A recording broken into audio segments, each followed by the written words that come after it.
There was a hidden message in this most recent rough cut scene from season 4 of The Chosen. Disciples are arguing about pomegranates. Little James and Thaddeus are upset about some recent things that Jesus has said. Quintus is threatening to demote Gaius over the situation in Capernaum. And all of these moments should open our eyes to a really important message. But in order to understand it, we're going to have to look at some critical scriptures. So if you'd like to find out what that hidden message is and see this scene in a whole new way, then join me for this episode of The Chosen Explained. Now before we start, if you're interested in learning insights that will help you to understand the Bible more clearly and see it with an entirely new set of eyes, then make sure to click the link above and down in the description where you can download a free book I wrote called 10 Words That Will Change the Way You Read the Bible. It's a quick but powerful read that will teach you a whole lot in just a short period of time, just like this video. Speaking of, let's dive in. As this rough cut scene from season 4 begins, we see several of the disciples arguing over the right way to cut a pomegranate. Now, pomegranates are a particularly special fruit in the Holy Land. They're listed among the 7 fruits that God mentions in Deuteronomy 8, saying, "For the Lord your God is bringing you into a good land, a land of brooks of water, of fountains and springs, flowing forth in valleys and hills, and a land of wheat and barley, of vines and fig trees, and pomegranates, and a land of olive trees and honey." Pomegranates were traditionally eaten during Rosh Hashanah, since it's believed that pomegranates have 613 seeds, and God gave the Jewish people 613 commandments. But what this scene really highlights for us is the arguing among the disciples. You see, at this point in the Gospels, there's actually frequent arguments and confusion among the disciples. As Jesus' ministry is drawing to a close, they feel the tension that's building. They're trying to figure out what all of this truly means and what part they have in it. For instance, in Mark 9, we learn that they came to Capernaum. When he was in the house, he asked them, "What were you arguing about on the road?" But they kept quiet because on the way, they'd argued about who was the greatest. This is a challenging time for the disciples. But in order to truly immerse ourselves in this moment and understand the deeper message in all of this, we need to look back at what has happened leading up to this moment. And there's no better place to do that than in chapter 8 of Mark's Gospel. And the reason we look to this chapter is because of something very specific that little James says in this scene. He recalls predictions that Jesus has made about how he must suffer many things at the hands of the elders and the chief priests, which is actually a direct reference to Mark 8, where Mark tells us, "He then began to teach them that the Son of Man must suffer many things and be rejected by the elders, the chief priests, and the teachers of the law, and that he must be killed and after 3 days rise again." And so by looking closely at the context around this verse, we can actually begin to learn some things that are critical to discovering the hidden message within this scene. So let's dive in. Now, as Jesus is making this statement, he's in the middle of a field trip with his disciples to a place called Caesarea Philippi. And Caesarea Philippi is one of those places that you almost have to see in order to truly understand. Caesarea Philippi is a beautiful place, right? There's a stream of water running through it. It sits at the base of a mountain. There's a sense of peace as you approach it. And yet, Caesarea Philippi is a place where you never would have seen a respectable Jew at the time of Jesus. And that's because for most of its history, and even at the time of Jesus, Caesarea Philippi was a site of pagan worship. In the early days, it was used to worship Baal. Later, it was the world's largest temple to the god Pan, right? The site of many fertility rituals and activities that I can't talk about on YouTube. And at the time of Jesus, it had also become a shrine devoted to worshiping the Roman Emperor Caesar. Hence the name Caesarea Philippi, right? Caesarea for Caesar, and Philippi for Herod the Great's son Philip, who constructed this temple. But in addition to all of this pagan worship, what made this place even more unclean was a cavern at the base of a mountain, a place called the Gates of Hell.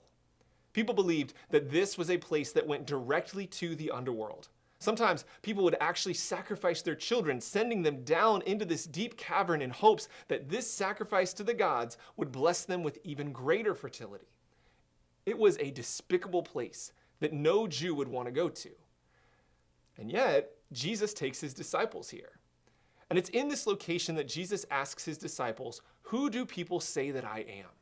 And the disciples respond, "Some say John the Baptist, others say Elijah, some say one of the prophets." And these are answers that show that overall, they don't really know for certain who Jesus is. They're just spouting what other people have been saying, right? None of them truly knows. Well, that is, none of them but Simon. Because as soon as Jesus asks, well, who do you say that I am? Simon responds, you are the Christ. And when you think about where they are and everything that's been happening, you realize that this isn't just a correct answer. This moment is huge. Right? First, they're in Caesarea Philippi, this place that for centuries was devoted to pagan gods, a place that now is devoted to the worship of Caesar, the emperor, a man who claimed that he was the savior of all people. In fact, there was even a phrase at the time of Jesus that said, there is no name under heaven by which people can be saved but Caesar. So here, in a place where people came to worship Caesar as their savior, Simon says, no, you, Jesus, are the Christ, not Caesar, but you. But there's more, right? Because Matthew's gospel tells us that in this very same moment, as soon as Simon declares that Jesus is the Messiah, Jesus responds, blessed are you, Simon, son of Jonah, because flesh and blood did not reveal this to you, but my Father who is in heaven. And I also say to you that you are Peter, and on this rock I will build my church, and the gates of Hades will not overpower it. Now you might have noticed that in this rough cut scene, Simon is now referred to as Peter. And that's because of this moment. Jesus is saying, Simon, Peter, you get it. You realize who I truly am. These gods, they are what the world believes in, but you know the true Messiah. They see false gods, but you see the true God. And at the foot of this mountain, this massive rock, at the bottom of which is this deep cavern called the gates of hell, Jesus says, on this rock I will build my church, and the gates of hell will not overpower it. These aren't random words, my friends. For the disciples, all sorts of things are clicking as they hear these words. Because think about what people are looking at here. Often we hear Jesus' words and we just hear Jesus saying that hell can't overpower the church. But think about the setting, right? They're looking at the gates of hell. The church doesn't have the gates. Hell has the gates. And the word that Jesus uses here for overpower is the word katiskio. It's a word that means to be strong enough. And so what Jesus is saying here isn't hell won't overcome us. He's saying the gates of hell can't hold us back. Right? The gates of hell aren't strong enough to resist us. We are going to conquer hell. We are going to conquer this false worship, this prostitution and debauchery and depravity, right? The emperor and all that he stands for, these empty things that people are putting their hopes in, we're going to conquer that. And it's after that that Jesus prophesies that the religious leaders will turn against him.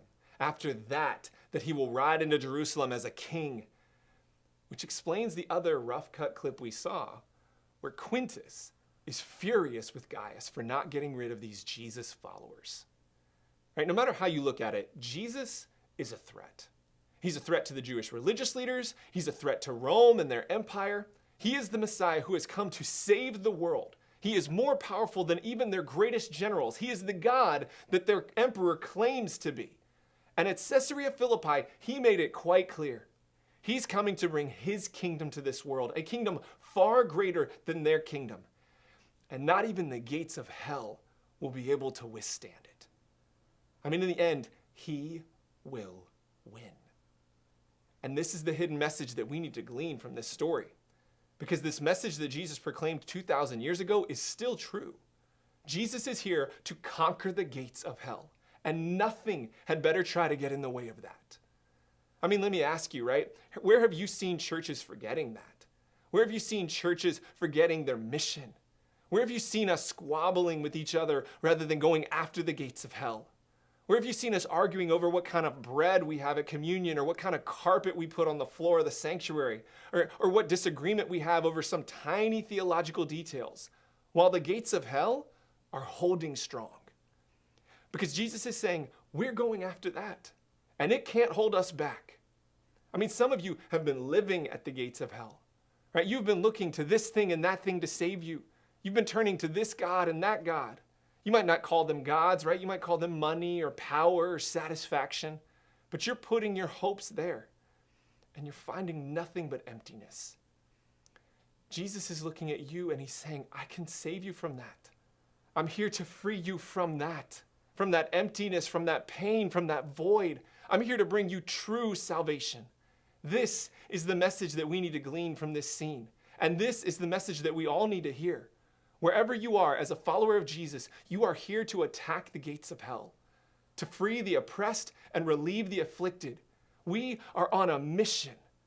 And sometimes we just need a reminder of that. Well, that's it for this episode of The Chosen Explained.